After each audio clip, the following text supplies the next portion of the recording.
Praise the living Jesus. So mo ti sọ lẹ́ẹ̀kan mo ní bó o bá ṣe ẹni tí wọ́n rán ẹ̀yin apostoli ìwọ gangan fún ara rẹ ó ti di ibi tí wọ́n ti ń wàásù mission field. You are either a missionary or a mission field. Mo wá ń béèrè lọ́wọ́ wa o ṣé missionary ni ẹ ṣe apostoli ni ọ́ àbí wọ́n gan ibi tí wọ́n ti ń wàásù. Praise the Lord.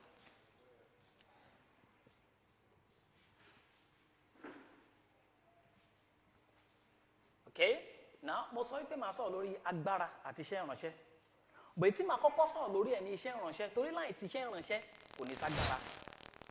Ṣé o wá ní nǹkan tí mo sọ báyìí? Ṣé ẹ rí ọ̀pọ̀lọpọ̀ ní iṣẹ́ ìránṣẹ́ òye? Ẹ máa gbọ́ nǹkan tí mo sọ o. Ọ̀pọ̀lọpọ̀ ní iṣẹ́ ìránṣẹ́ òye. Táwọn pé ṣọ́ọ̀ṣì tí mo wà ṣọ́ọ̀ṣì mi náà ní sọ ẹnu mi gbọ́rọ̀. Ọ̀pọ̀lọpọ̀ ní iṣẹ́ ìránṣẹ́ òye dáadáa. Torí pé lómi ò pass WAEC. Torí pé lómi ṣe NAPTEP lẹ́ẹ̀mẹ́ta ó fail. Lóní ọlọ́run o ìpèyà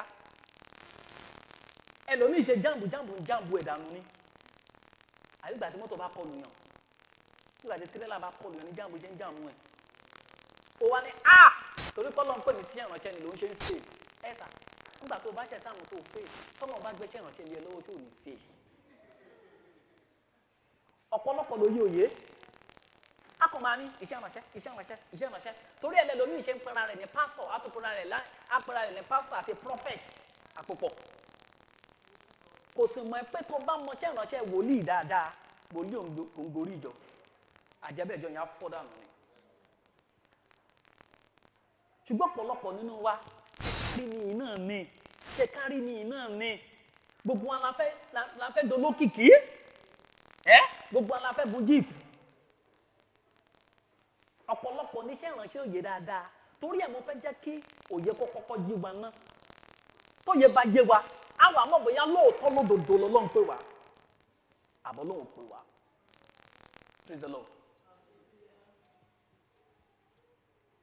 right ẹ jẹ́ ká ṣí bíbélì sí máàpù orí 16 Mark 16 máa kà láti ẹsẹ̀ 14 máa sì ka 15 ń kà lédè òyìnbó ẹ ń bá ní Yorùbá kó dìde kó bá ń kà á láti èdè òyìnbó ń kà á bíbélì wípé afterward he appeared unto 11 as they sat at meat and upbraided them with their unbelief and hardness of heart. Jésù bá wọn nítorí àgbàgbọ́ wọn àti ọkàn wọn tó le ẹ bá ń kà lédè Yorùbá lẹ́yìn náà ó fi ara hàn fún àwọn 11 bọ́n ṣe jókòó tó ń jẹun. Àìgbàgbọ́ àti líle àyà Ọlọ́run Jésù bá wí.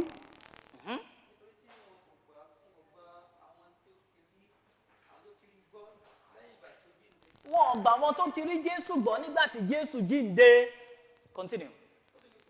Ó wí fún wọn pé ẹ lọ sí gbogbo ayé kẹ́ ẹ máa wàásù ìyìn rere fún gbogbo ẹ̀dá ẹni tí ó bá gbàgbọ́ ẹ ṣe praise the Lord ó ní ẹ lọ síbo kẹ́ ẹ ṣe kí ni fún ta ni so kí là ń pè ní ìyìn rere gan ìyìn rere lélẹ̀ Jésù sọ ó ní ẹ lọ lílọ ọ̀rọ̀ ìṣe ni ńgbà tá a bá ní kẹ́ ẹ lọ kì í ṣe gbà ẹ lẹ́ẹ̀dọ́kọ̀ọ́ tẹ́ẹ̀nì ìdámẹ́wàá àtọrẹ ni àdàkú lówó ṣọ́ọ̀ṣì mú wá lágbègbè ṣọ́ọ̀ṣì wípé gbàgbàgbàgbàgbàgbàgbàgbà nílẹ̀ fún ṣọ́ọ̀ṣì ló pé ẹlòmíì ti pé 40 ọdún ṣọ́ọ̀ṣì tó tún ṣakọ́ àjẹdá ṣọ́ọ̀ṣì ilẹ̀ ni àjẹ olè kan mílíọ̀nù àti àgbẹ̀ni ní ṣọ́ọ̀ṣì àwa àti ṣèdìbọn mi ṣọ́ọ̀ṣì ìrìyọ́ mi ṣọ́ọ̀ṣì ìgbà táwa ṣèdìbọn mi ìtàn lẹ́lòmíì ń pa ẹlòmíì ò tí ì bá Jésù pàdé ẹ̀sìn ẹlòmíì gbé dání kò tí ì dẹ̀dá tuntun torí pé tó o bá dẹ̀dá tuntun tòótọ́ wàá lọ tó bá jẹ́ pé lóòótọ́ la gbà ọ́ là wàá dìde wàá lọ gbẹlòmíì là wàá lọ ẹ̀sà lílọ kì í lọ sí skul lọ́kọ̀ wọ́n ń lọ léèwé lọ́kọ́ lílọ ma mo fẹ́ kọ́ bí wọ́n ṣe ń lọ wọ́n ń lọ léèwé lọ́kọ́ nígbà tá a gbà ọ́ lápọ́n tá a sọ ọ́ dánmọ́ tó kúrò nínú ẹrú ẹ̀ṣẹ̀ tó kúrò nínú ẹrú ègún àti èpè àtàṣedànù tá a wá sọ ọ́ dọmọ Ọlọ́run a pè ọ́ ó sì lọ ṣùgbọ́n tó o bá lọ àrà ọ padà ṣé nǹkan tí mo sọ ṣe yé wa báyìí ṣé ẹ rí sàkátàrà pàrà là ń síntọ́ kò sí ní bíbélì òwe Yorùbá ni o itọ́ tó bá ti yí jù o là ń pè ń kẹlẹ̀bẹ̀ ẹja sojú abẹ́ǹkó tó bá yé wa dáadáa torí èmi fẹ́ déjọba Ọlọ́run báyìí ó sì wù mí tí pẹ̀ bá dún kí gbogbo àwọn náà ká ṣe kí ni o káríra wa kí n rí báyìí kẹ́ni brother yẹn nìyẹn brother yẹn kémi náà ni sister yẹn nìyẹn ó dáa praise the living Jesus so ẹ má jẹ́ ká fẹ́ ajá lọ́bọ̀ fúnra wa ẹ jẹ́ ká sọ̀rọ̀ di síbi tọ́rọ̀ wa wọ́n lè máa pè mí mọ́ tẹ́mi lọ́rùn ṣùgbọ́n orò máa sọ̀kò ní etí ẹyẹ kan tí mo mú dání ń sọ praise the Lord okay kí là ń pè ní lílọ rèé òun láti gbósù wẹ́wẹ́ ibo gan là ń lọ ṣé nǹkan tí mo sọ ṣó yé wa wá ibo là ń lọ ó ní ká lọ sí gbogbo ajé prison ṣé gbogbo ajé ni ọgbà ẹ̀wọ̀n ṣé gbogbo ajé ni ọjà ṣé gbogbo ajé ni Europe ṣé gbogbo ajé ni America ṣé gbogbo ajé ni South Africa ṣé gbogbo ayé ni ó ní ká lọ sí gbogbo ayé ẹgbẹ́ lómi ni tó bá fẹ́ invite pastor mi àwọn aláṣọ dùn àwọn aláṣọ jáàmù wọ́n ní ó ti preach gbogbo ayé ó ti lọ London ó ti lọ America gbogbo ayé ni wọ́n ti káàkiri 16 local government Ekiti state kò yí o ó sì ti dé gbogbo ayé àti ẹ̀wá purọ́ mọ́ báyìí mọ́mí ṣe là ń mú láàyè alọ́ ti lọ gbogbo ayé ó lọ Amẹ́ríkà gbogbo òkè síbi díẹ̀ díẹ̀ wọn ò tí ì dé wọ́n ti lọ kíní kan country ṣùgbọ́n ẹ bá ń béèrè 16 local government Ekiti state tó ti kárí gbogbo bẹ̀ ibo gan la ń lọ gbogbo ayé sọ̀rọ̀ mi yé wa báyìí ṣe kí ni ká ṣe tá a bá lọ gbogbo ayé ká ṣe kí ni o ṣó oh God kí ni ó ní ká ṣe mú mi ó ní ká wàásù ẹ ṣe ìwàásù kí ni ìrì kí lè pé Olúwa pọ̀tá mi lẹ́kún ṣé ìyìn rere ni ọ̀tá tó ń ṣe mí Olúwa ṣé ìyìn rere ni ègún ìdílé ṣé ìyìn rere ni àjẹ́ ní ìyá mi ṣé ìyìn rere ni bó bá dáadáa mẹ́wàá lọ́rùn àpáàdì ṣé ìyìn rere ni ẹjá ńlá kò yé wa dáadáa kí là ń pè ní ìyìn rere ìyìn rere ẹ máa gbọ́ to who àwọn wo ni tí gbogbo ẹ̀dá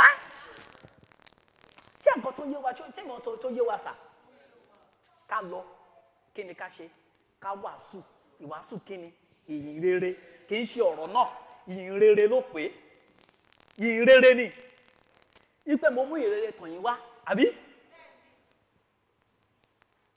gospel ṣe rí ìyìn rere mi wà ìyìn rere tá à ń sọ yìí èyí tá a fi rán wa gangan ni wípé Jésù ṣe kí ni o ó gba ẹlẹ́ṣẹ̀ là apostoli sọ́ọ̀lù sọ bẹ́ẹ̀ ó lóun gangan ó ló lóye lòun nínú àwọn ẹlẹ́ṣẹ̀ tí Jésù ṣe kí ni o tó gbàlà bí ènìyàn bá wà nínú Jésù ó di kí ni o ẹ̀dá titun ohun àtijọ́ kí wọ́n ṣe o wọ́n ti kọjá lọ kíyèsí wọ́n ṣe kí ni o wọ́n ti ègún ìdílé kí ló ṣe orò ìdílé kí ló ṣe èpè ìdílé kí ló ṣe o àjẹ́ níyàwó kí ló ṣe ṣùgbọ́n yìí sọ pé ó kù Jésù ní ẹ sọ̀rọ̀ tùnú fún Jerusalem Bíbélì ní ẹ sọ̀rọ̀ tùnú fún Jerusalem kẹ́ni ogun jíjà rẹ̀ ṣe kí ni o ó tọ́ ẹ̀yin sọ pé ó kù ogun sì ní kí n tán lé ológun èpè kì í tán lé elépè àfọ̀ṣẹ ń tán lé aláfọ̀ṣẹ ẹ̀gbọ́n nǹkan tí Yorùbá sọ ni wọ́n ní kò ń tọ́nu gbóòsùn kọ́ máa fi ṣe kí ni o kọ́ máa fi pọmọ lára yóò kù ni ẹ lọ wo ṣọ́ọ̀ṣì tó bá ti ń kígbe ègún ìtàn bẹ̀ wọ́n ṣe ń ṣe every year nìyẹn ègún ni kì í ṣe èyàn rere.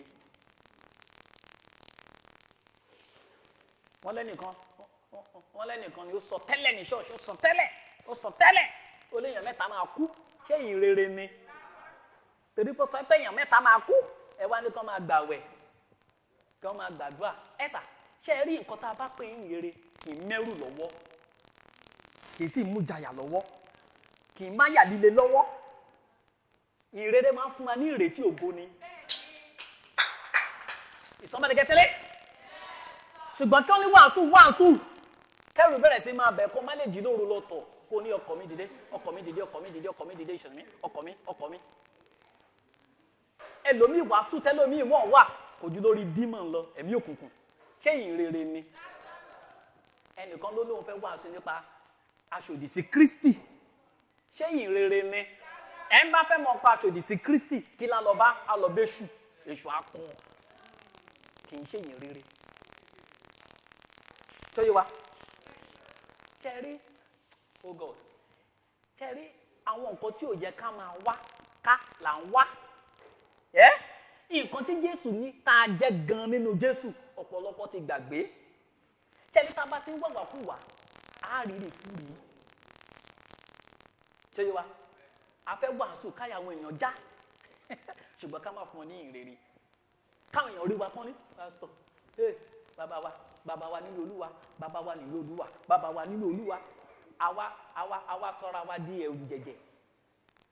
Jésù olùgbàlà kan iṣẹ́ ẹrù jẹ̀jẹ̀ o, wọ́n ń fà láṣọ, wọ́n ń fọwọ́ kàn. ṣùgbọ́n èyí tí wọ́n bá ń bọ̀ ṣé wọ́n máa rá bàbà ńlẹ̀. bàbá nínú Olúwa. ṣé ìrere ni? ṣé ẹ rí ẹ̀bi wọn kọ́, ẹ̀bi wa ni. torí kò yóò yé wa, àwọn èèyàn mi ń ṣègbè torí pé nǹkan ṣe kí ni o. ṣé nǹkan tí mo sọ ṣe yé wa báyìí? ìyìn rere la pè é, kì í ṣe ìròyìn ìjáyà, kì í ṣe ìròyìn búburú. orí fóònù ni ó bá tẹ̀ ń di ilé séèyàn méje ikú apá ẹ ìwọ náà bẹ̀rẹ̀ sí máa ṣé ìyìn rere ni? ṣé ìyìn rere ni? Bíbélì sọ pé Ọlọ́run ò fún wa ní ẹ̀mí ẹ̀rù bí kò ṣe ẹ̀mí ìsọdọmọ tí a fi ń sọ wípé á bà bàbá. ẹ̀sà ìwàásù tẹ́ ẹ bá gbọ́ tó bá ti lè mú ẹ̀rù lọ́wọ́ kì í ṣe ìyìn rere. àdúrà tó bá gbà lábẹ́ ẹ̀rù kì í gbà. Praise the living Jesus. ẹ rí pé Bíbélì dá Jésù ó fi Ọlọ́run hàn wá bíi bàbá, kò pe Ọlọ́run lẹ́rù jẹ̀jẹ̀ fún wa. Is somebody getting it? kò pe Ọlọ́run ní afúyẹ́ gẹ́gẹ́ tí ò ṣe gbé fún wa. ó pè ní bàbá, ó fi bàbá hàn wá. tí nǹkan tí mo sọ ṣe yí wa wá afúyẹ́ gẹ́gẹ́ kò fi hàn wá bí afúyẹ́ gẹ́gẹ́.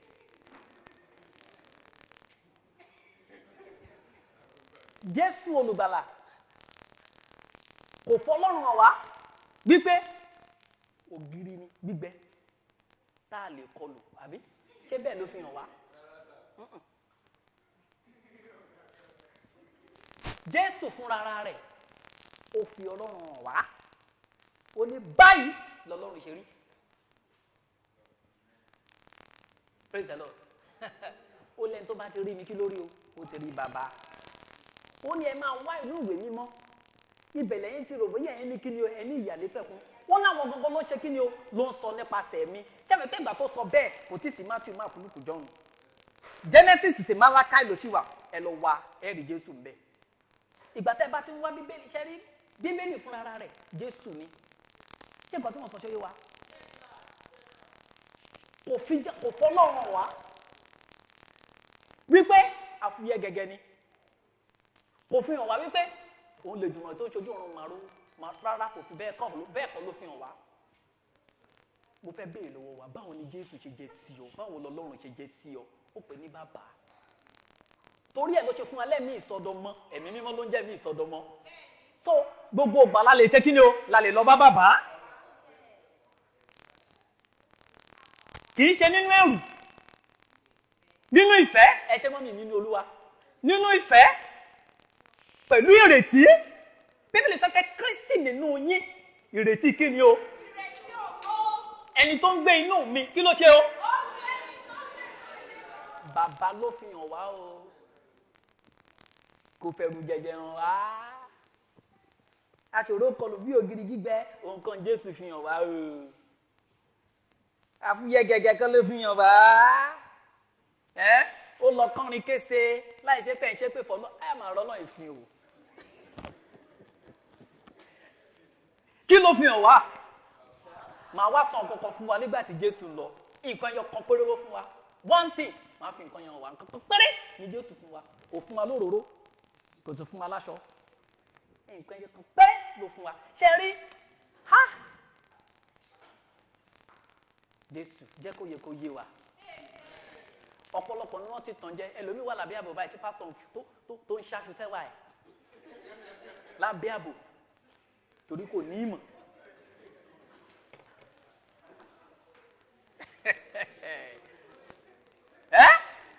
Ó ní mo wà lábẹ́ àbò, mo wà lábẹ́ àbò. Pásítọ̀ dẹ̀ ń ṣáṣu sẹ́wà ẹ̀.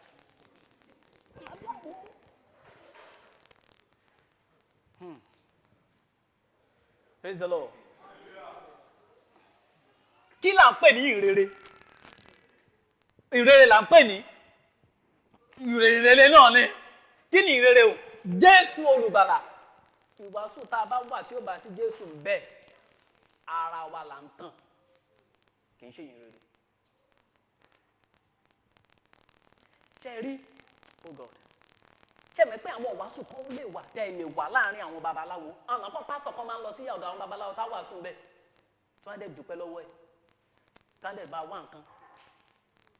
Ẹ lè lọ sáàrin àwọn mùsùlùmí, wọ́n sọ nípa kan. Ẹ lè lọ sáàrin àwọn mùsùlùmí, nairek, religion, gbogbo wọn kọ́ papọ̀. Wọ́n pè ní pásítọ̀ kò sì dìde kò sì wàásù, kán dẹ̀ pàtẹ́wọ́ fún ẹ. Ó ṣeé ṣe. Ṣùgbọ́n nǹkan kan ló gbọdọ̀ dárúkọ. Jésù ni òun ni rock of offense, òun ni wàhálà. Mùsùlùmí nífẹ̀ẹ́ wa gan, ṣùgbọ́n orúkọ yìí ni wàhálà. Àwọn babaláwo nífẹ̀ẹ́ wa o, orúkọ yìí ni. Orúkọ yìí ni òun ni. Káì, kí ni ìdí tí wọ́n ṣe ń ná àwọn àpòstélì Peter àǹkó tán fún wọn lẹ́gbàá? Wọ́n ní àgbọ̀dọ̀ borúkọ ìlẹ́nu mímọ́. Dárúkọ yìí torí àwọn ṣe nà wọ́n. Orúkọ yìí ni. Ṣé ẹ rí èèyàn lè wàásù dáadáa ṣùgbọ́n tẹ́ bá fi lè sọ pé Jésù ń gbàlà, ibẹ̀ ń wàhálà dé. Bá a ṣe ń wàásù ìdá mẹ́wàá ṣá, báwọn kan ṣe ń wàásù ìdá mẹ́wàá, bẹ́ẹ̀ náà ni wọ́n ń wàásù sàká. Ó jọra àbí ó jọra? Ẹ má ṣe ṣìnà mọ́, àwa náà máa sọ pé ẹ má fornicate. Ó jọra àbí ó jọra? Ṣùgbọ́n agbára wo ló ń gbani lọ́wọ́ ẹ̀ṣẹ̀? Bíbélì sọ pé nítorí ìdí èyí ni ọmọ Ọlọ́run ṣe wá láti ṣe kí ni o? Láti pàṣẹ òkùnkùn run. Agbára tó ń gbani làwa ni, àwọn ò ní. Tí nǹkan tí mo sọ ṣe yí wa báyìí, Jésù ni o, òun ni o, Jésù ni o, ní orúkọ mi lẹ́ẹ̀ma lẹ́mìí òkùnkùn jáde o, Jésù ni o. Ẹ wàásù ẹ má fi Jésù sí, wọ́n àgbà tí ń jù. Ṣé báwọn pásítọ̀ kan ṣe bẹ́ẹ̀? Political pastor wà á. Wàá lọ aṣọ rọ̀ kó wá preach, arẹ́rìn sí envelope aga gèlètè ni. Ṣáà má dárúkọ Jésù. Are you getting what I'm saying? Yeah? You can even become a political pastor. A máa wàásù fún àwọn political parties, a máa pray fún àwọn politicians, ṣùgbọ́n má sọ fún pé Jésù nìkan ni òun lọ́nà. Má sọ fún pé Jésù nìkan lolùgbàlà. Àwọn ẹlẹ́sìn kejì kan ló sọ. Wọ́n ní tá bá ní Jésù ní ọ̀nà òtítọ́ àti ìyè, kò sẹ́ni tó lè wá sọ́dọ̀ bàbá bí kò ṣe nípasẹ̀. Wọ́n ní Ábúráhámù ọ̀nà nínú láyé gbà tiẹ̀. Nóà ọ̀nà náà ni Nóà nígbà tí Nóà wá sórí ayẹyẹ, ṣùgbọ́n sà ìyàtọ̀ wà láàrin fáì àti fàlí. Ọ̀pọ̀ òyìnbó kò ṣe fi wá náà mọ́. Ṣé nǹkan tí mo sọ ṣe yí wa? Ìyàtọ̀ wà láàrin pineapple àti sweet potato. Àbí kò sí ìyàtọ̀ nínú gbogbo wọn sẹ́. Jésù nìkan ló sọ wípé èmi ní ọ̀nà òtítọ́ àti ìyè. Ó nìkan ló wá tí ó ṣẹ̀ṣẹ̀ nínú ẹ̀. Nóà ó lẹ́ṣẹ̀ títí ẹ̀. Ábúráhámù rẹpẹtẹ ni, wàhálà tá a wà ńbẹ̀ náà ni rẹpẹtẹ. Mósè nǹkan, ṣùgbọ́n Jésù Kristi olùgbàlà nìkan ló wá láì lẹ́ṣẹ̀. Praise the living Jesus. A sì ti fún ní gbogbo orúkọ tó ju gbogbo orúkọ lọ, fún ní orúkọ tó ju gbogbo orúkọ lọ. Pé ní orúkọ Jésù, gbogbo ẹkún kó máa ṣe kí ni? Kó máa wólẹ̀. Àwọn kan ló ń hágé lórí Facebook ńjọ́ kan. wọ́n ní orúkọ Ọlọ́run Jehovah ni mo wá béèrè lọ ó lè fi Jehovah lẹ́mí òkùnkùn jáde kò rẹ̀ tó wá process kò ní come out in the name of Jehovah ṣé ẹ̀mí òkùnkùn yẹn á dé lé ẹ̀ dáhùn àbí kò ní come out in the name of Shammah or come out in the name of Adonai ṣé àlájú bó bá ilé juju ìfọ̀tí ni. ṣùgbọ́n ní jáde lórúkọ jẹ́ kábàdàbàdàbà. One day the Lord was using you for a particular deliverance. A fẹ́ lé mi òkùnkùn kan jáde. Èmi òkùnkùn wọn yarí. Ìgbà tó wá ká mi mára mo ní kó máa kó spell Jésù. Kò dáhùn. Mo ní wá sọ pé J ó ní J. Sọ pé he ó ní he. Ó dàbí English gan mo lò. Mo ní J ó ní J. I ó ní I. Mo ní S ó gbé jẹ. Orí S ló kú sí. Ẹ̀kan náà tí mo ní kó jáde báyìí. The demon left. Wọn ò tún lè spell yẹn gan. Bro, you can even try it. They cannot even spell the name. One day, a demon was challenging me. And I came in another form to that demon. Ó bá sọ fún, mo lé mi ò lé ẹja lé lórúkọ mẹ́ta lọ́kàn o. Bẹ́ẹ̀ ni, owó mi oníta ló kọ́ mi, oníta ló kọ́ ẹ. Mo rẹ́rìn. Mo lórúkọ Jésù, orúkọ Jésù ni. The demon left. Tó bá yá ẹrú òpèrà rẹ̀ lẹ́rúsẹ̀ ìwọ kó òpèrà rẹ̀ níwọ̀fà àwọn ọmọ á sì pèrà wà lọ́mọ. Praise the Lord. Are you really getting this message? Ìrere ni Jésù. Nothing but Jesus. Jesus plus nothing. Kò sí nǹkan mi mọ́ Jésù ni òní ìrere. Orí mission la ṣe wà. Okay? Agbára la fẹ́ sọ̀rọ̀ nípa ẹ̀ báyìí. Ìrere ti yé wa báyìí. Ìpè àpè mí ó ti yé wa báyìí.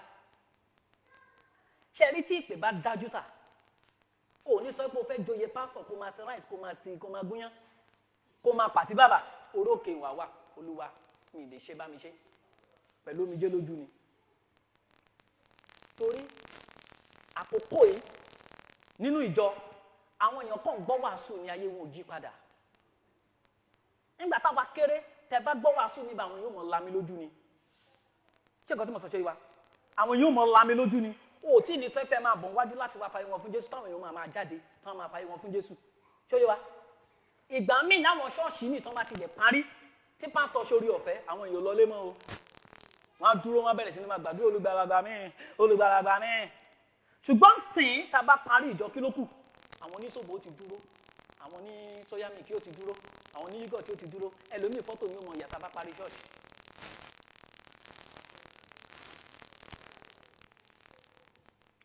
Nígbà tá a bá parí ṣọ́ọ̀ṣì. Ìyẹn túmọ̀ sí pé bá a ṣe gbọ́ náà la gbọ̀n dànù. Kí ló kù ṣọ́ọ̀ṣì bá kò jòkórè lọ? Àjọ̀dún ẹlẹ́gbẹ́jẹgbẹ́ ló kù. Àjọ̀dún ẹlẹ́gbẹ́jẹgbẹ́. Ìrere wá gbà kàràkàgbà dùndún ni. Bó tẹ sọ ọkọ tó ń jẹ́ ìrere fún wa. Jésù ni ìrere. Are you getting it? Èso kù ká ṣe kọ́mẹ́dì ní ṣọ́ọ̀ṣì ká para wa lẹ́rìn àwọn wòlíì àgbà. May the Lord save that boy. Àwọn ká ṣe kọ́mẹ́dì wòlíì àgbà ní ṣọ́ọ̀ṣì káwọn èèyàn máa rẹ́rìn lura. Kì í ṣe ìrere. Another gospel ni. Ọ̀tọ̀ ni. Are you getting what I'm saying? Nígbà tá a wá sí VG kó jẹ́ pé ẹ̀rín la wá rí àṣálẹ́ ẹ̀rín comedy night àṣálẹ́ ẹ̀rín comedy night ọlọ́wọ́ ajá ṣẹ́ ẹ̀rín. Are you getting it? Wọ́n làwọn míì ṣe àwọn míì praise night praise night praise night praise night. Ìgbà táwọn apostle Paul nínú Bíbélì tán bá wàásù overnight ni they will teach overnight they pray Jesus prayed overnight ṣùgbọ́n àwọn orin là ń kọ. Kásì láwọn orin ìrere là ń kọ kò bá má dà ẹ̀sà ká láwọn orin tó ń yí ọkàn padà tó ń tún ayé ẹni ṣe là ń kọ kò bá má dà bẹ́ẹ̀ wọ́n zanku for Jesus ṣàkóṣàkó for Jésù òun ni alanta for Jesus òun ni òun ló kù wá kù báyìí. Àwa lọ ń kẹ́kọ̀ọ́ lọ́dọ̀ àwọn ayé àwa ń gbé wá ní òjò tẹ́lẹ̀tẹ́lẹ̀ orin ṣọ́ọ̀ṣì wọn ń lò ṣùgbọ́n báyìí orin ayé làwa ń lò.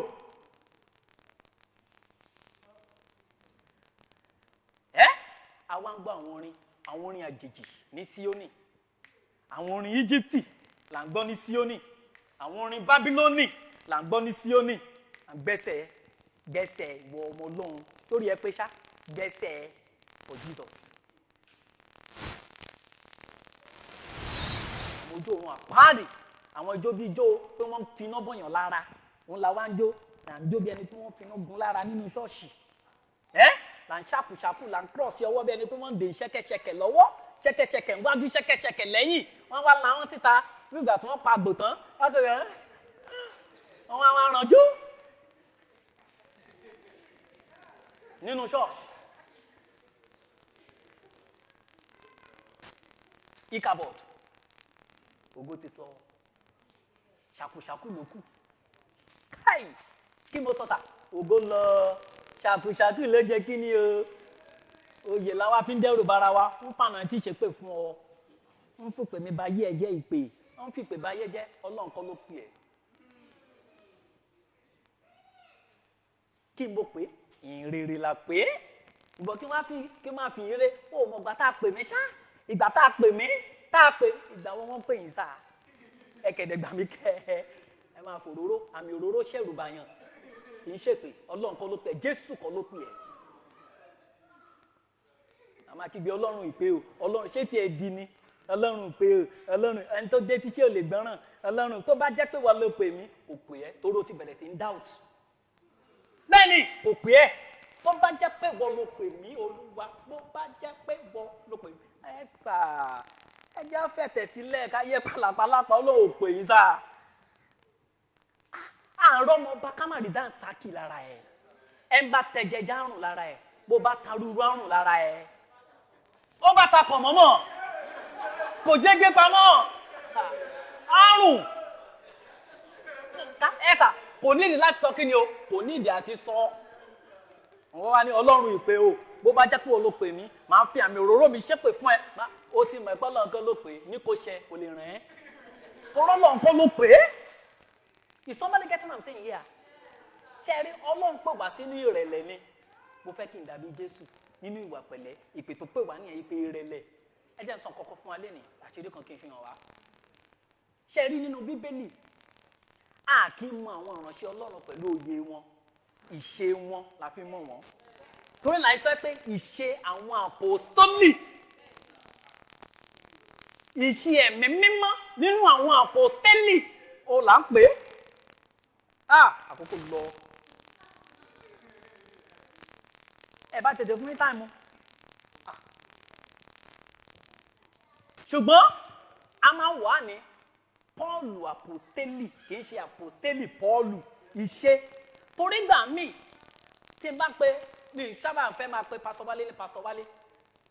I prefer calling him brother because mi ìfẹ́ límìtì nǹkan tó lọ́n lè ṣe nínú ayé wọn. Ìgbà míì wọ́n á ṣe bí evangelist, ìgbà míì wọ́n á ṣe bí apostle, àbí? Just like Paul ni, ìgbà míì Paul á ṣe bí pastor. Torí tẹ́ bá ṣẹ̀ṣẹ̀ dájọ́ lẹ̀ sílùú kan, wọ́n á wá pastor, wọ́n á bó ní pastor, wọ́n á sì kọ́ wọn. Ṣàṣà ni àwọn apostoli nínú bíbí tó lè kọyàn bíi Paul. Pétérù gan ó ka lẹ́tà Paul débi kan ó ní ó ní nǹkan tárákùnrin kọ sá ó bẹ́rí fún. Are you getting what I'm saying? Ṣùgbọ́n kẹ́ wá ní apostoli lásán ó tún ṣeṣẹ́ tíṣà olùkọ́. Are you getting it? That is why many of us a máa ń kéjì ara wa ni wòlíì lèmi ń tèmi wòlíì bọ́ọ̀lù ọba fẹ́ bẹ̀rẹ̀ bí evangelist nǹkan ṣe bá ṣe ètò wù ni. Àkókò lọ. Okay. Let me just rush it over. Mark 16 àti ká ó ní and this sign tálẹ́ ìsàlẹ̀ sábà mi kà ní Yorùbá torí èdè Yorùbá mọ̀ ń kọ wá. Óyá ohun evangelist mo fẹ́ o. Àǹtí yóò títì. Àmì wọ̀nyí ni ó máa tọ́ àwọn. Ẹ máa rí bí agbára yẹn ó ti kọ́kọ́ rán wọn ó wá fagbára lé. Màá sì sọ àwọn màá sáré sọ àwọn nǹkan kan fún wa ó yẹ sáré máa bá mi kà á. Ṣé ẹ mọ̀ pé tí n bá fèdè tuntun sọ̀rọ̀ báyìí mi ìjà Yorùbá tí mo fètè tuntun sọ̀rọ̀ tí mo bẹ̀rẹ̀ sí ní gbàgbọ́ àti mo máa kàtà bàlá bàbá ó ṣàdábàdàbà nǹkan tí Jésù ní màá ṣe òun náà ni mo ṣe kí ni o ṣé mo á ní láti máa sọ pé Ọlọ́run ìpè o tó bá jẹ́ pé wọ́n ló pè mí àbà àwọn kan ló ní wọn á lórí òkè àwọn èèyàn ọmọ ọjọ́ ẹ̀ orí pa àwọn ọmọ ọjọ́ ẹ̀ pọ̀ àgbàdo wọn máa yin ni tó bá ti ń yín àgbàdo yẹn àwọn ọmọ ọjọ́ a máa kéré ẹ̀sà iṣẹ́ ìránṣẹ́ wòlíì ẹ̀sà torí tó bá ti dọ́dọ̀ èèyàn tó pe rẹ̀ wòlíì tó ní kó padà wá lọ́la má padà lọ babaláwo ni ó gbé ẹ mọ́ra skama má padà lọ bẹ̀ o babaláwo ni o àbíkọ́ sọ pé jókòó bẹ́ẹ̀ yẹn jẹ́ kí n wọlé kí n lọ bọ́lọ̀ sọ̀rọ̀ irọ́ ló ń pa o bàbá ni Ọlọ́run o gbogbo bí tí n bá wà ní Jésù olùgbàlà wà o bí mo wà ní tọ́lẹ̀tì tí mò ń ṣàgbẹ́ lọ́wọ́ wà ń bẹ́ o bí mo ń wé wà ń bẹ́ o ṣùgbọ́n ní dúró jẹ́ ń wọ yàrá lọ kí n lọ bá bàbá sọ̀rọ̀ yẹ̀wò irọ́ ló ń pa fún ẹ babaláwo ni o babaláwo ni o pásítọ̀ tó bá ti ní kó padà wá lọ́la kì í ṣe pásítọ̀ gidi o babaláwo ni o ẹ̀yí gẹ́tí ni wọ́n máa ń lọ ń kọ́ṣẹ́ wòlíì iṣẹ́ babaláwo ni àwọn wòlíì tá a mọ̀ nínú Bíbélì ọ̀rọ̀ Ọlọ́run máa ń wá sọ́dọ̀ wọn ni you get what I'm saying here ẹ má jẹ eléyìí lè jù ṣùgbọ́n ṣe àmọ́ ìpínlẹ̀ tá a dé májẹ̀mú tuntun ó sọ wá di àlùfáà ó sì sọ wá di wòlíì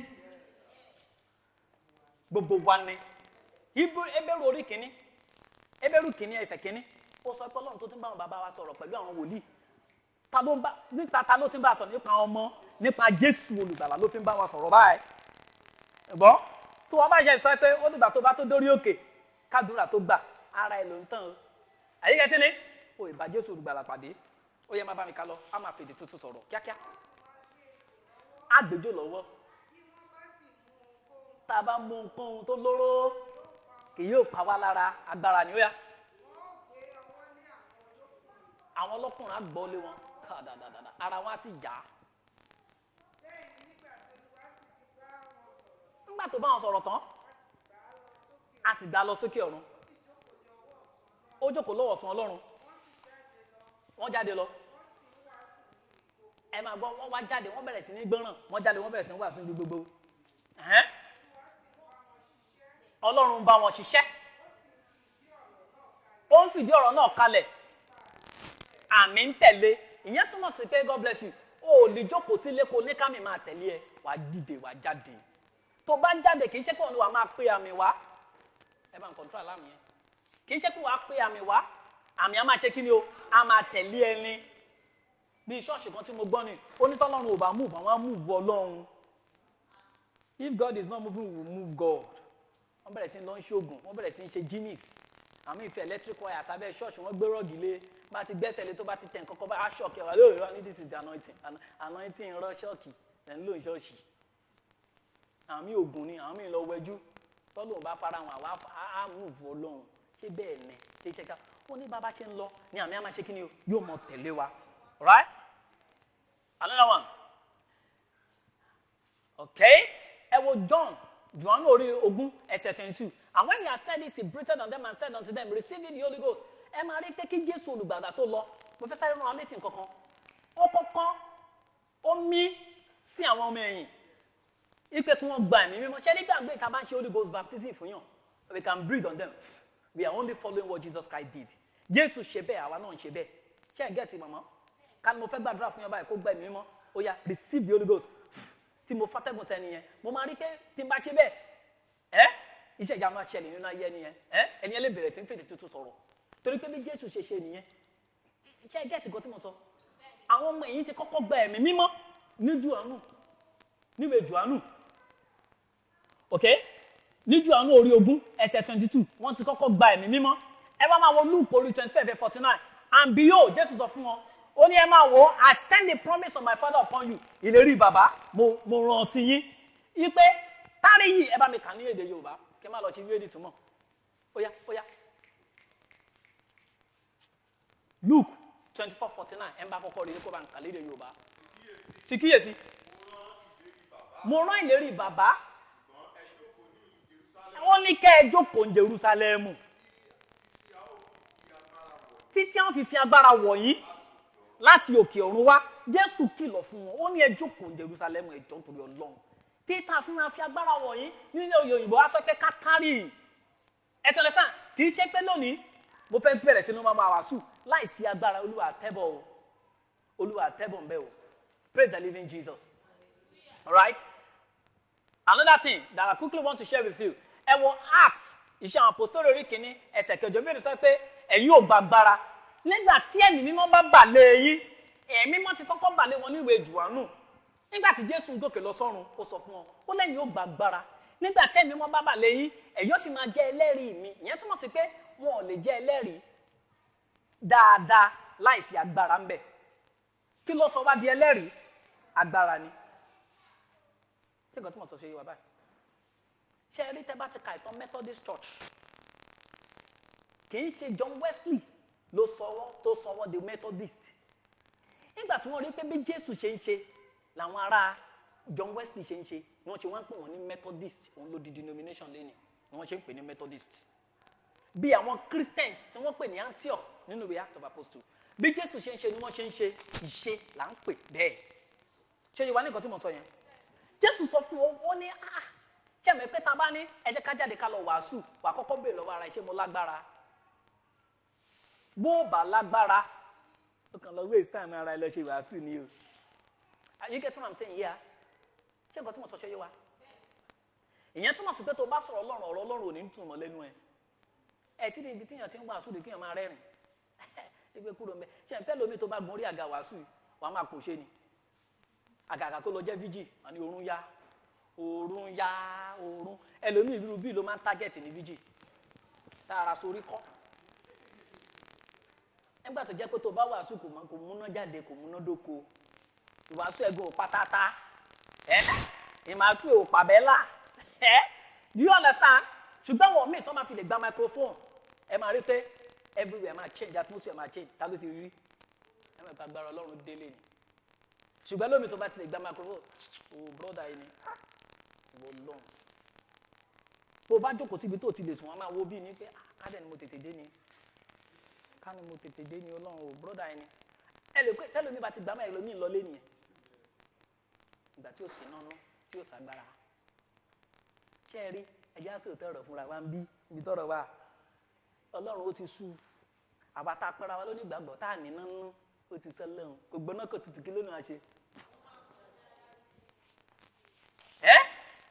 Báìbù lẹ́lòmíì ní, oyè lẹ́lòmíì gbé sórí bíi háràhárà. Kò sí agbára kankan. Òfútù fẹ́ẹ̀tẹ̀. Àṣà tí ó nìkan lẹ́lòmíì. Are you getting it? Báyọ̀ ṣe pùrùrù lóru, ẹlòmíì ti bẹ́ jáde. Ewu ni. Nígbà tí ó ṣàgbára kò sí nánú.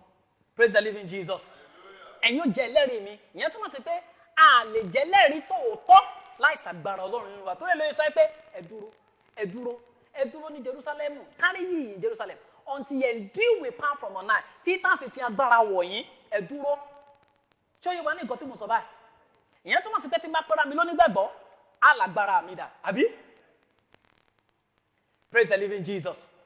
Ó ní nǹkan tí mo fẹ́ fi hàn wá. Tí mo sọ pé nǹkan kan péré ni Jésù fún wa nígbà tó ń lọ. Nǹkan kan péré ló fún wa nígbà tó ń lọ. Ẹ bá mi ṣí Luke. Mark 16. Ẹ bá mi ṣe láti 17. Nǹkan kan péré ni Jésù fún wa nígbà tó ń lọ, kò fún wa ní nǹkan mi.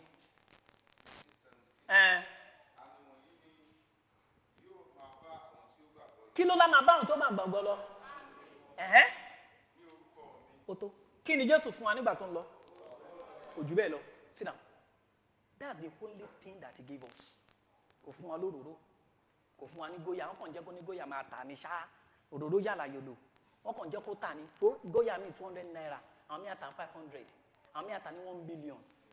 Àtìrẹni tó ta góyà bọ́tù kan ní 1 million. Ìmí ìgán lè má tó góyà 1 million. Ẹ bá ń béèrè kí ló tà? Ṣé òróró ló tà ní àbíkẹ́ àbágbára tó wà nú ẹ̀? Ṣá máa ta anointing ni, ṣá ń ta agbára Ọlọ́run torí Ọlọ́run. Ṣẹ́rí pé òpè lọ́pọ̀lọpọ̀. Mo fẹ́ béèrè. Ṣé òróró ló yẹ kó lágbára ni o? Àbẹ́ni tó gbé dání. Ṣé òróró ló yẹ kó lágbára àbẹ́ni tó gbé òróró dání?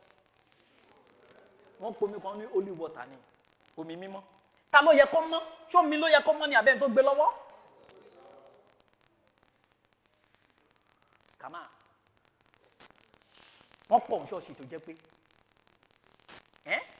èmi àgbomi ara tayọ̀ díẹ̀ sí a ní lọ lò ó jẹ́ bẹ́ẹ̀ ni confam òun náà gbedele wàá máa tọ́jú omi mọ́mi wà mọ́mọ́ ṣe get wọ́n máa tọ́jú omi tómi bá ti fẹ́ tán ẹni ẹ̀yin ọmọ ẹ má fomi mu gàrí o ẹ̀yin ọmọ ẹ má lọ fi tábà ń ṣọ́ ẹ má lọ fi tábà ní tọ́lẹ̀tì ẹ jọ̀ọ́ ẹ ṣàánú mi o omi àdúrà ni o omi àdúrà ni ẹ má fi lògùn o omi àdúrà ni o tómi bá ti wá fẹ́ tán wàá tún mọ́ mi wàá rọ́ ọmọ wàá tún ṣèkì ẹ̀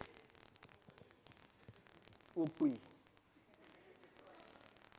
ta ló yẹ kó mọ̀ ẹlòmíì àfẹ́sùn ọmọ bíbélì àfẹsẹ̀ ọ̀rọ̀ rí tó mọ̀ John 3:16 nìkan ló mọ̀ ń bẹ́ẹ̀ àti Sam àfẹsẹ̀ ọ̀rọ̀ rí ní àgbésíkù tó bá ti fẹ́ sùn á ní kó má lálàkàlà ni wàá lálàkàlà ọ̀rọ̀ Ọlọ́run bó ló yẹ kó máa gbé o is somebody getting it? Àwọn religious rites religious activities I don't know how religious rituals lẹ́lòmíì gbé kárí I don't know praise the Lord nǹkan kan ló fún wa ẹjọ́ ṣó fún wa láńkáṣì kí ló fún wa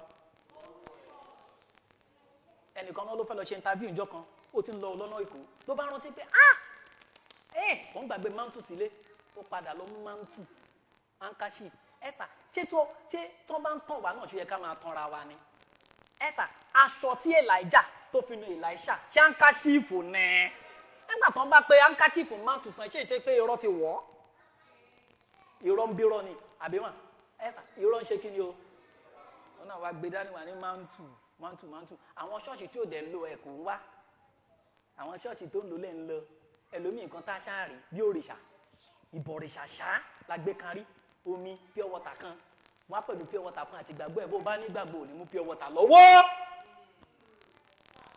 májà tanra wa jẹ ẹlòmíì ò ní mú mi lọ ṣọ́ọ̀ṣì omi èlò wọn ta góòsì kan ṣe ń ṣe £100 wọn máa ta góòsì 1000 fún ẹ wà dẹ́ rà á ṣé ké ló rà ní àbómi àbágbára tó kò yé mi mọ́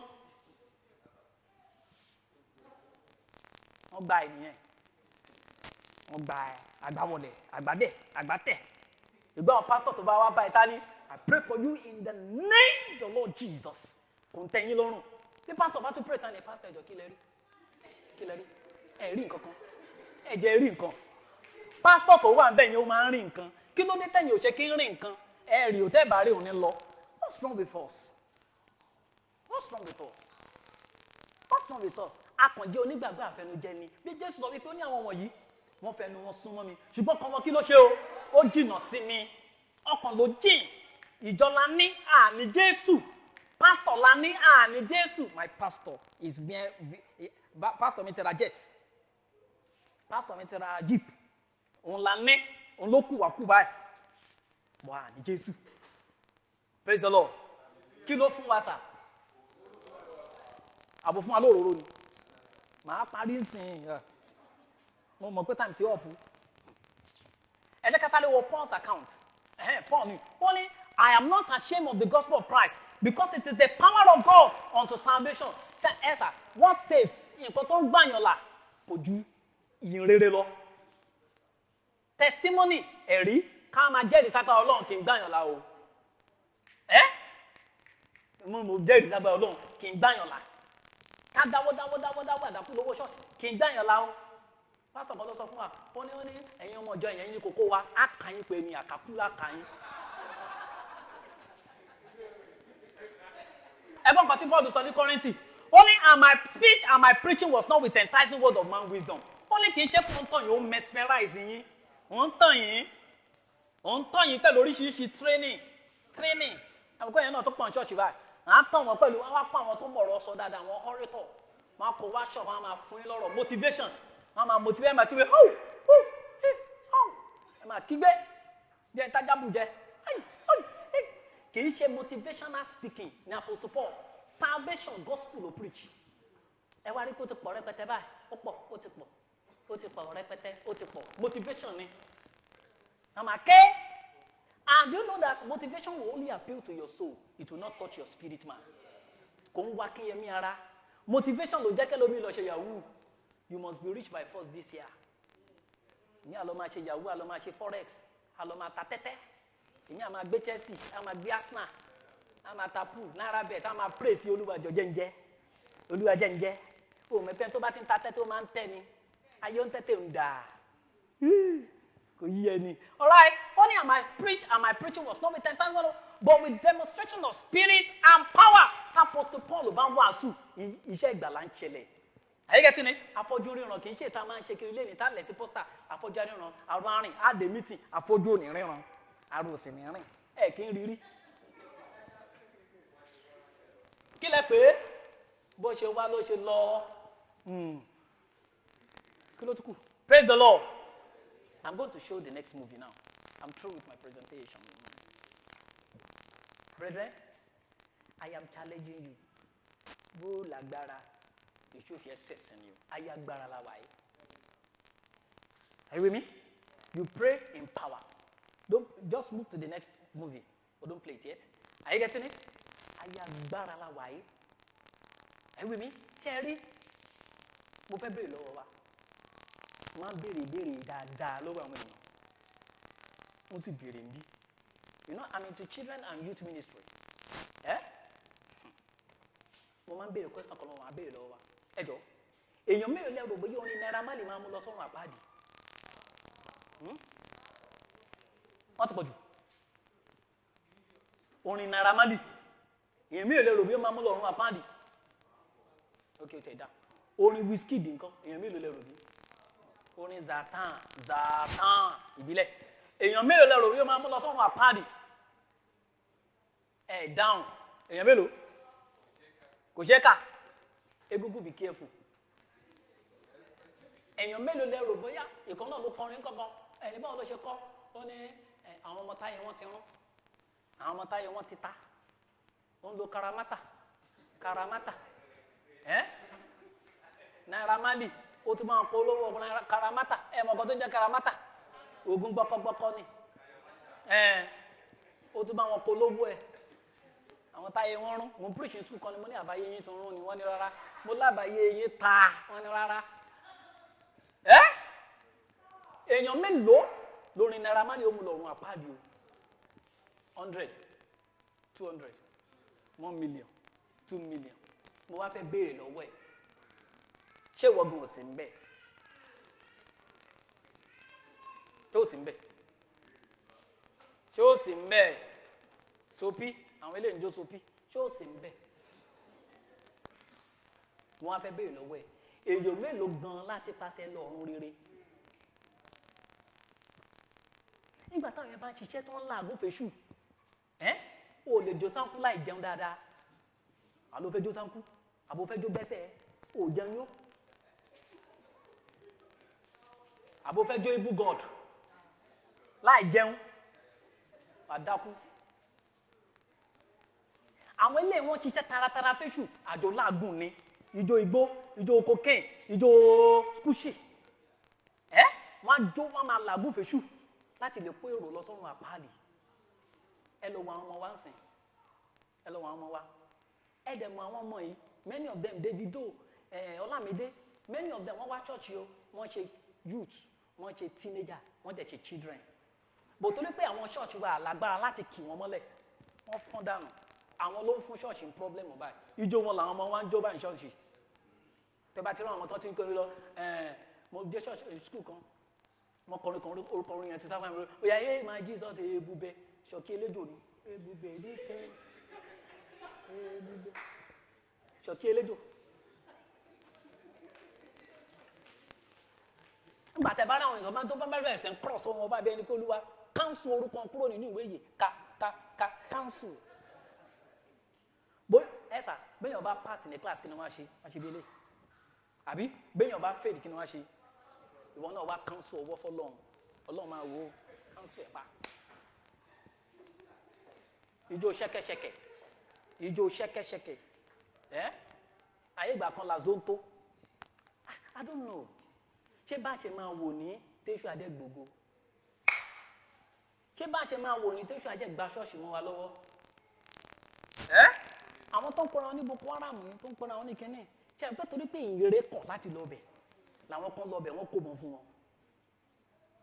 àwọn òní wọ́n jí gbé wọ́n á dé ṣọ́ọ̀ṣì wọ́n á bọ́ǹbù ṣọ́ọ̀ṣì dànù wọ́n á tún jí pásítọ̀ gbé àwọn tí ẹ ká wàásù fún ṣùgbọ́n many churches náà nǹkan tí wọ́n kọ́ ojú school university kí ṣọ́ọ̀ṣì wọn tóbi sí rẹpẹtẹ òun là ń kọ́ báyìí ẹlórin kan ló kọrin ó nílé búlọ̀kù là ń kọ́ àkọ́tẹ̀mí àrùn àwọn èèyàn lọ mọ́ we don't send people on mission àwọn missionary mi tó wà nínú igbó tó wà ní north ebi pa wọn ni èmi ń sáwálé láti ebi pa ẹ máa gbowó ìrere òkèèrè ẹ máa kó jẹ ẹ ní fi owó ìrere òkèèrè ránṣẹ́ sáwọn tó wà lókèèrè pásítọ̀ ní ìrere náà ní jíìpù àbí ìṣe ìrere afẹ́ lọ sórí rédíò ìrere náà ni àwọn kan dẹ̀ wà nínú igbó pẹ̀lú first class BSc masters PhD holders they are there preaching the gospel èmi oko ni èmi ń dáko láti lè fi jẹun ni ṣùgbọ́n ìtẹ̀ ẹ̀wà ń bí ipò yẹn máa tóbi rọ̀bọ̀ tẹ́ máa change suit ẹ máa change car ẹ dẹ̀ máa ní money for mission ẹ sì máa gbàjọ ẹ sì máa nà ẹ máa nà àwọn tó wà bẹ́ẹ̀ dẹ̀ ni they are struggling I met one of the missionaries sister ni pẹ̀lú nǹkan burúkú tí wọ́n jẹ́ ń bẹ̀ èmi ó ti sọ wúwo ẹ̀dànù when they are not eating well báwọn nínú wúwo ṣe lè gbọmọ dúró kò ní lè gbọmọ dúró bẹ́yìn bí ẹjọ́ ń bẹ lọ́rùn sà ẹjọ́ ń bẹ lọ́rùn àtàwọn náà tá a jókòó síbí àdúgbò ẹ àwọn ọmọ kéékèèké wà ń bẹ o ti ẹ̀ ronújọ́ kan kò ní kí n tiẹ̀ dá Bible club lẹ̀ fún àwọn ọmọ kéékèèké Sunday kí n máa bá wọn sọ̀rọ̀ Ọlọ́run máa rá àwọn ọmọ tá a máa sáré kiri tá a máa àwọn ọmọ kan ló kọ́kọ́ kọ ṣé làbá kẹ̀kẹ́ kan fún mi ni àbí kí kẹ̀kẹ́ tán àbí kí náà pè pàlélá kẹtàn fún mi orin ọ̀run àpáàdì àwọn ọmọ kéékèèké wà ládùúgbò ẹ sísà tó yẹ kẹ́ kó wọn jọ kẹ́ máa ra bisikíìtì fún wọn kẹ́ máa fọ̀rọ̀ Ọlọ́run bọ́ wọn kí Naira Marley má gbà wọn lọ́wọ́ wa ìjàlẹ̀ mọ̀ bọ́ kọjá ra ẹ̀ kò sí ráìsì ńlẹ̀ o kò sí pé ńlẹ̀ o apara wa kúlẹ̀ nínú o àwọn action tó yẹ kó máa lò fáwọn children in church kó máa lò fáwọn children in neighborhood ló ń lò fọ́kọ ní àgbẹ̀kọ̀mú apara wa kúlẹ̀ ní apara wa ní o kò tí ń jẹ́ ńlẹ̀ o ìgbà tó mú kúrò lọ́dọ̀ bàbá mi tẹ́bi ló wá fẹ́ pa mí ebi fẹ́ pa mí kú fẹ́ pa mí kú ò fẹ́ pa mí kú.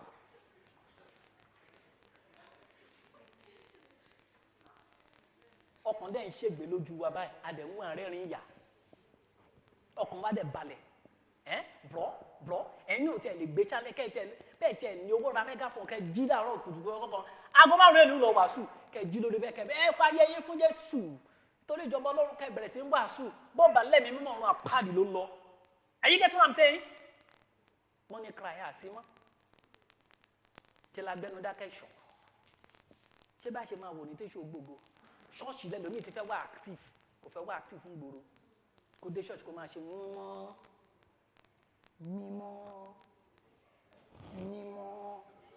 ló ń ṣe ṣọ́ọ̀ṣì ṣùgbọ́n nílé ọ̀rọ̀ ọ́fíìsì ọ̀rọ̀ bàbá tí ń bọ̀ ṣọ́ọ̀ṣì mímọ́ lolúwa mímọ́ lẹ́lòmíì mọ́ ṣé bá sì ṣe máa rò ní títàtà ní agbègbè orin kan péré bọ́ ní Naira Marley kan tí gbogbo ayé gbà wèrè ẹ̀ sopi ló kọ́kọ́ sopi ló ó ti kọ́ ọ̀rìn mi o ṣùgbọ́n gbà tó kọ́ sopi àwọn èèyàn ya wèrè ni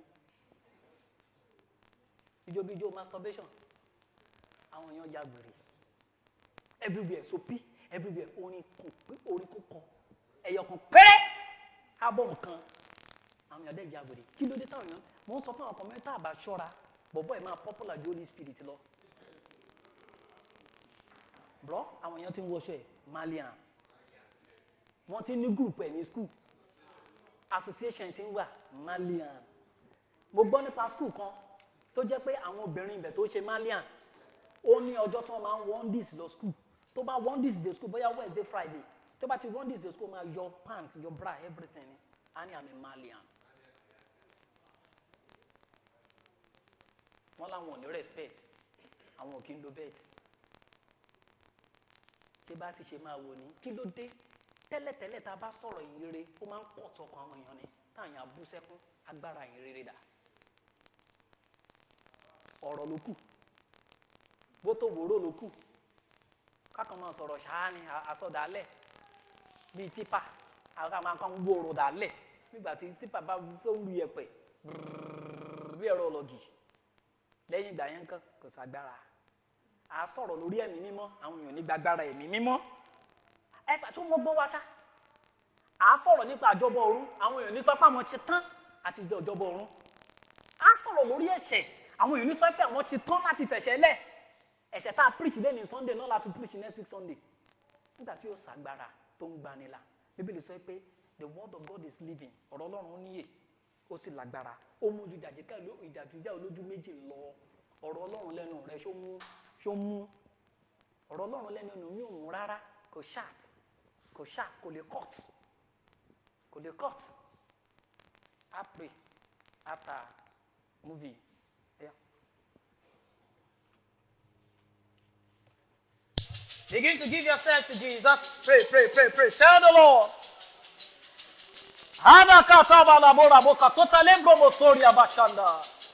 Begin to give yourself to the Lord. Give yourself to Jesus. Want to pray? Just give yourself, Jesus, I release myself unto you. In the name of Jesus. Ọlọ́run mo fi gbogbo ara mi fún ọ. Thank you, Holy Spirit. Shall we take this song? Kí ọkàn àtàrà mi jẹ́ ti Jésù là. Kí ọkàn àtàrà mi kí ọkàn àtàrà mi jẹ́ ti Jésù là. Kí ọkàn àtàrà mi kí. Are we singing it?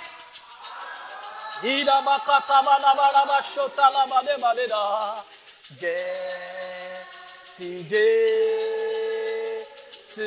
là. Amen. Ẹ jẹ́ ká súnmọ́ mi kí sáré fi nǹkan kan wá.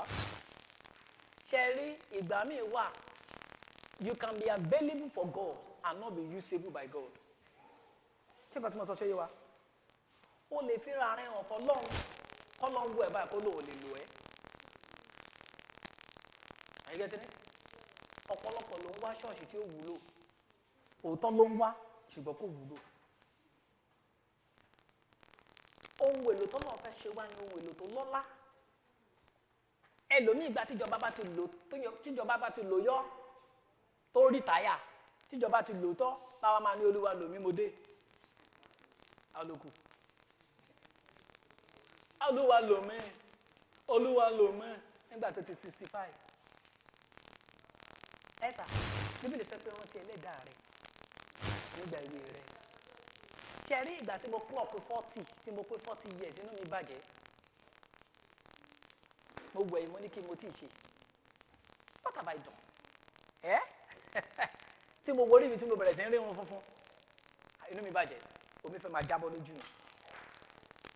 Ẹ̀sà bọ́ọ̀lù ń bá máa lò ẹ́ àkókò èmi tó bá máa da gbogbo tọ́wọ́ ẹ lẹ̀ táyì tó yẹ kó o dà á lẹ́rìí. You get what I'm saying? Yeah. You are going to pray one prayer point then I leave. You are going to tell God, Lord, I am available. Make me usable. Magbọ́. Ẹ̀sà ọ̀pọ̀lọpọ̀ ló lórí òkè Olúwa lò mí náà ni. Tọ́lọ́ máa ti wò báyìí kò lè lù ẹ́ ló ń jẹ́ bẹ́ẹ̀. Ẹ̀sà ṣe àǹpẹ́ lómi wà nínú àwẹ̀ lọ́wọ́ báyìí 21 days Olúwa lò mí ló jà ń sọ Olúwa lò mí Olúwa wò báyìí. Ó wúlò àwẹ̀ lórí asán ni. Àyíkẹ́ tí ní ẹlòmí wà lórí òkè báyìí tó sára ẹ̀ sórùn tóòrùn pa Olúwa lò mí ló ń ké Olúwa lò mí Ọlọ́run wò báyìí oyin ilé lu ẹ́ ó wúlò. You're going to tell the Lord.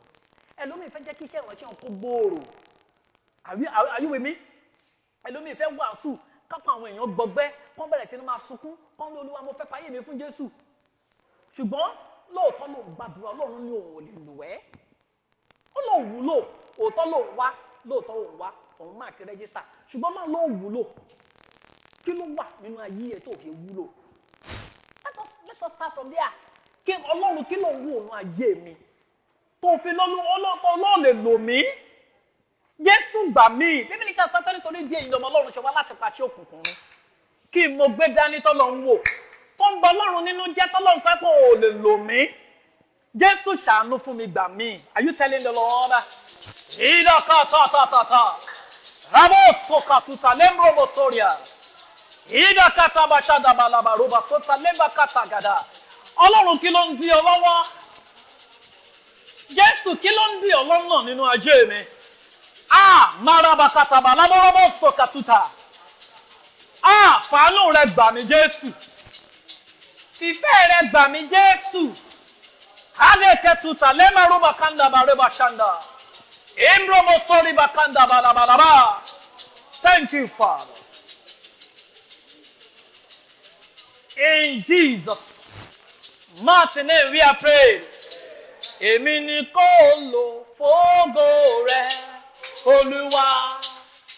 Má fòkúta rọ́pò mi o, ọba ọlọ́lá. Èmi ni kó lò fógo rẹ, Olúwa. Jésù. Má fòkúta rọ́pò mi o, ọba ọlọ́lá. I want us to pray. Jésù, mo dé gbà mí, lò mí fógo rẹ. Are you praying? Kadabadabadaba. I want us to pray this prayer point with all seriousness. The Lord is here to touch people. The Lord is here to save souls. Are we telling the Lord? Are we telling the Lord? Gbàyé mi Olúwa. Lò mí fógo rẹ Jésù, èmi rèé. Rema lade katota lema raba shada baraba. Jésù olùgbàlà èmi rèé. Jésù èmi rèé. Da. Imakata balabora bosori makanda baraba shada. Jésù èmi rèé. Ida keta tuta lema fora boka tuta lembra barabo shada. Are you telling the Lord? Are you telling Jesus? Jésù èmi rèé.